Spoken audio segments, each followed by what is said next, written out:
Quel montant dois-je épargner pour ma retraite?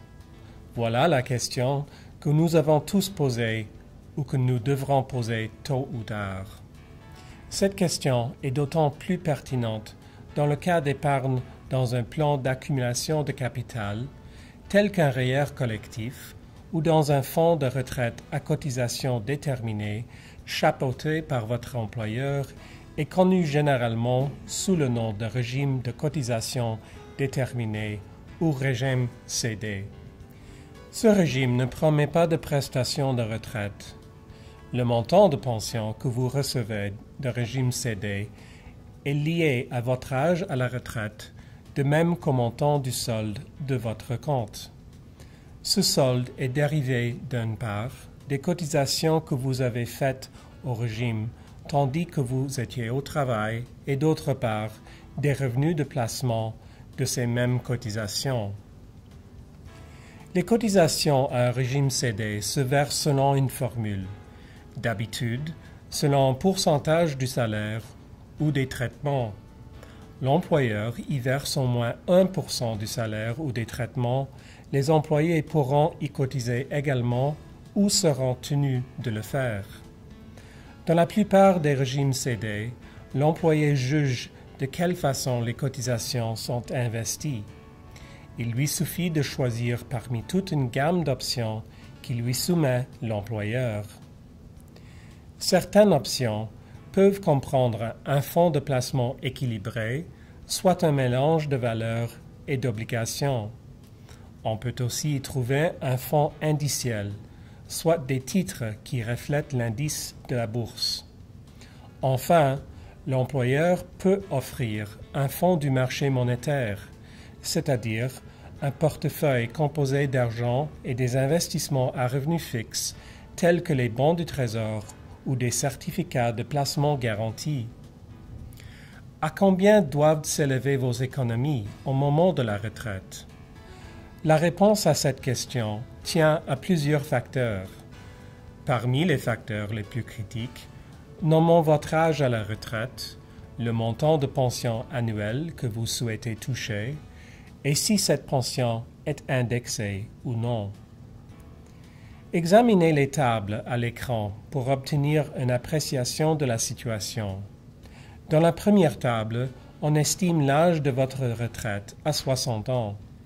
Si vous souhaitez avoir une pension de 40 000 $, vous devrez avoir économisé environ 625 000 $. Si vous désirez que votre pension soit indexée, il vous en coûtera plus, soit environ 850 000 $. La deuxième table fixe votre retraite à 65 ans. Ici, pour toucher une pension de 40 000 $, il vous faudra 550 000 $.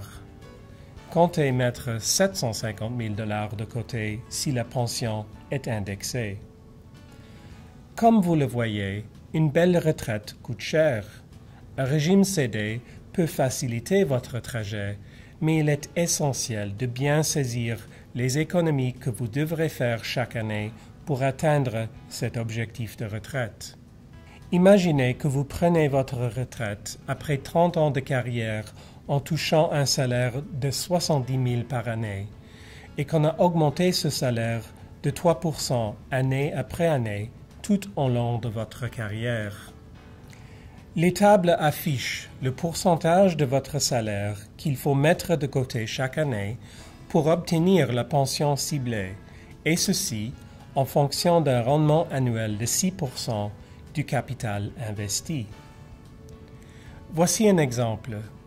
Si vous avez cotisé 10% de votre salaire à un régime CD tout au long de votre carrière, vous auriez environ 470 000 $ à la retraite. Selon votre âge à la retraite, et selon que cette pension est indexée ou non, vous pouvez espérer toucher une pension variant de 22 000 $ par année jusqu'à 33 000 $ par année. Les responsabilités de l'employé. Souvenez-vous que les chiffres inscrits dans ces tables ne sont que des estimations. Le montant qu'il faut économiser variera selon le rendement du capital investi, la date à laquelle vous avez choisi de prendre votre retraite, le montant de pension que vous voulez et enfin les taux applicables à l'achat d'une rente au moment de votre retraite. Pour atteindre vos objectifs de retraite, vous devez établir votre point de mire et songer à discuter avec un conseiller financier qui vous aidera à chercher les moyens d'y arriver. Et bien que le régime CD soit essentiel au scénario de planification de votre retraite, il vous faudra également épargner des sommes additionnelles dans un REER. À titre d'employé, vous devez comprendre le fonctionnement d'un régime CD. L'employeur vous fournit de l'information requise à partir de laquelle vous devez choisir vos placements, surveiller le rendement et apporter les changements au besoin. Le problème usuel qui se pose dans le cas d'un régime CD est le suivant.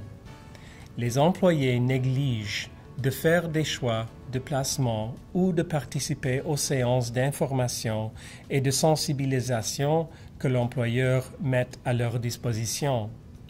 Il en résulte, alors que le solde des comptes de plusieurs régimes CD se retrouve dans l'option d'inexécution d'investissement, ce qui n'est sans doute pas la meilleure formule.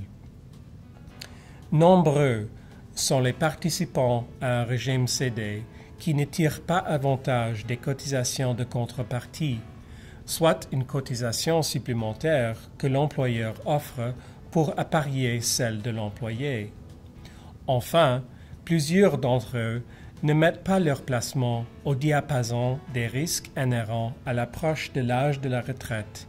Il s'ensuit que les soldes de leur compte ne leur procurent pas les revenus de retraite qu'il escomptait si la date de retraite ciblée correspond à un repli des marchés boursiers. Les responsabilités de l'employeur. Le régime CD est un véhicule efficace de retraite pour vos employés s'il les aide à atteindre leurs objectifs de revenus de retraite. À titre d'employeur, vous devez fournir les renseignements afférents au placement de même que les outils de prise de décision dont vos employés ont besoin, tout en vous assurant de leur offrir une gamme diversifiée d'options de placement et de leur communiquer ces options à intervalles constants.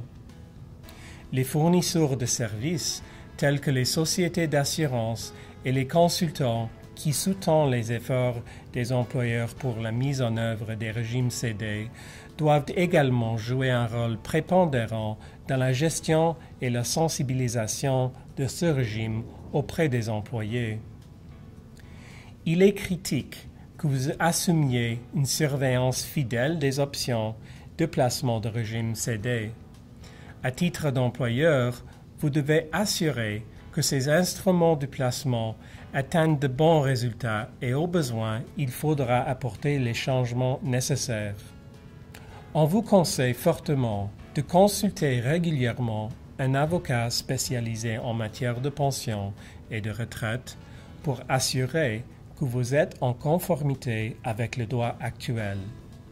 Ceci met fin à notre présentation des régimes à cotisation déterminée. Nous espérons qu'elle vous a plu.